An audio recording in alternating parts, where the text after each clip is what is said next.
Hey guys, Ronan and Reaper here. We're outside the cinema, prime weather for it, it's raining. We're out here about to see the first of the summer blockbuster season 2024. Not that you can tell obviously by the weather, but yeah, about to head in and see The Fall Guy, which is of course the new Literally Me film starring Ryan Gosling.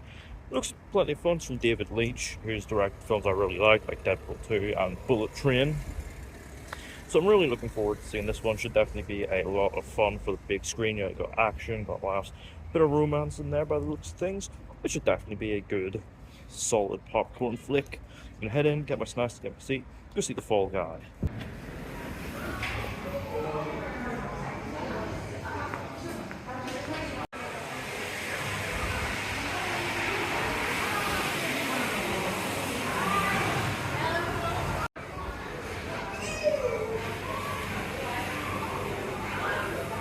So yeah, I've got my popcorn here and Fanta, same colour as the type of explosion Cold Savers would be jumping from.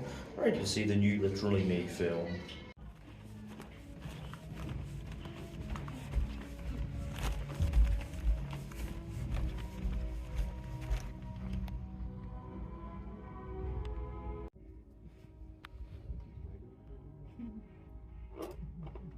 So, yeah, just back from seeing The Fall Guy. This is, of course, the first big movie of the summer blockbuster season this year. So, obviously, I was looking forward to it. Of course, it premiered a couple months back at South by Southwest, took glowing reviews, which I think caught everyone off guard. And it got me even more excited because think about the lineup of that festival this year. We had Monkey Man and Civil War, both of which I really enjoyed. So of course, I was expecting good things from this one as well, especially since it is directed by David Leitch, who has made films that I have liked in the past. And this would also be bringing us a Barbenheimer pairing, yeah, of course, between Ryan Gosling and Emily Blunt. But is the film the crowd pleasing popcorn flick that the summer movie season really needs to kick off with a bang? Let's find out. So the film follows Colt Savers, a stuntman who works as the stunt double for movie star Tom Ryder. He also has feelings for Jody, a camera operator who works on Tom's films. One day on set, Colt is severely injured after a stunt gone wrong. He quits the movie business and goes radio silent for 18 months. Until one day, out of the blue, he is given a call by Tom's producer, Gail, to fly out to Sydney for a movie that Jodie is directing at special request. Turns out the real reason he's there is that Tom has gone missing, and with Colt being the stunt guy, he can easily slip out and find him without anyone noticing. So he sees this as an opportunity to, save Jodie's film and also potentially rekindle his love for her, which is a little more complicated than initially seems because it turns out Tom has fallen in deep with some very shady people. So, of course, this is an adaptation of a show from the 80s that ran for 5 seasons. And look, you don't necessarily need to be hugely familiar with the show. This is a very loose adaptation. But to be honest, you don't need to be familiar with it anyways, because yeah, this is a really, really fun film that can be enjoyed by anyone. Yeah, I really enjoyed this. This is a great, sort of big screen, crowd pleasing popcorn flick that is made to be seen with an audience. It is prime summer movie fare. Definitely do go see this at the cinema. I mean, of course, this is a love letter to movies and the magic of the movies, but also specifically the unsung heroes who play a crucial part in bringing that magic to life.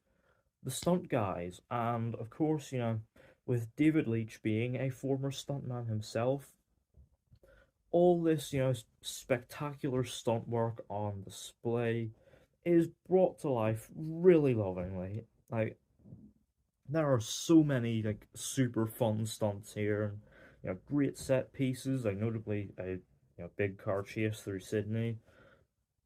And there's plenty of great stunt moments here. You've got like Ryan Gosling jumping up off stuff, being hit by cars, driving cars, taking these like impossible leaps, and you've got a record-breaking number of cannon rolls as well. Like all of this stunt stuff is super fun to watch. It creates some really thrilling action moments that are, prime big screen material. But it's not just the action that's super fun to watch. Although, don't get me wrong, the action here is super entertaining. It's also the comedy. There are some really good jokes here that really made me laugh, and are definitely best enhanced by seeing it with a crowd because there are some good moments that definitely got some of my audience going. Yeah, you've got a gag involving unicorns. There's also a semi-recurring thing involving a dog named Jean Claude, and there's even a really funny comedy fight scene later on. It's all super super fun, and it's all sold to perfection by its great cast. Of course, Ryan Gosling is great, as you'd expect. He sells the whole charismatic yet vulnerable stunt guy thing really well, and he also has plenty of great comic timing and line deliveries. And help as well, he has really good chemistry with Emily Blunt as Jodie, and you really buy into their sort of love-hate relationship and the idea of them potentially being in love with each other because Gosling and Blunt do such a good job of selling you on it. The two of them are a great pairing. They've got a great supporting cast around them as well, notably Aaron Taylor Johnson as Tom Ryder, big movie star. He's very charismatic and also an absolute dickhead. He's super fun in the screen time he has. We've also got Winston Duke, yep, and Baku himself as Dan, the stunt coordinator of the film, and also something of a buddy of Colt. And yeah, they have a real fun little dynamic. Ryan Gosling and Winston Duke, they are super fun together. And you also have Hannah Waddingham, yep, Rebecca Welton herself as Gail, the film's producer. And yeah, I really liked her with her screen time. Particularly her whole thing of like sexy bacon, some really funny moments from her. Like she's great. In fact, everybody here is great. They all do a great job of not just selling you on the comedy, but also on the emotional moments. Because yeah, this is a surprisingly heartfelt and sincere movie with some great serious character moments. The characters and the actors do a really great job of selling you on the surprisingly sincere heart at its core. It's great stuff.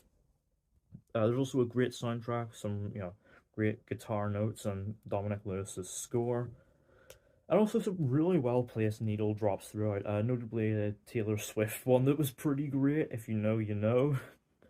It's all very well done, honestly. I will admit it's certainly not perfect. It could easily be a little bit shorter. You could easily trim about 10, 15 minutes out of it, and the pacing would be absolutely perfect. Don't get me wrong, I was super entertained throughout the film, but yeah, you could definitely like trim it back a bit just to get the pacing perfect.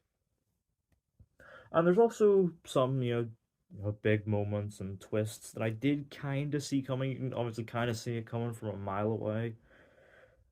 But that is not to take away from just how much fun this film's third act is. Like, seriously, the final act of this film is great. You've got all the action, the stunt work, the comedy, and the character moments coming together in a super duper entertaining display. I will admit, I did not see that cameo coming. That made me laugh. Yeah. And overall, I really, really did enjoy The Fall Guy. It is a proper big screen popcorn crowd pleaser that is made to be seen with an audience. Please go and see this on the big screen. It demands that experience. And overall, I'm going to give The Fall Guy an 8 out of 10. So yeah, be sure to stay for the credits as well. There's a real fun little clip show showing the stunts coming to life, and there's a very funny post-credit scene, so do stay for that. And yeah, that's my thoughts on The Fall Guy. Let me know down in the comments. Have you seen it? What do you think of it? What do you make of Gosling as a comic actor? Did you enjoy all the stunts? And are you a fan of the series?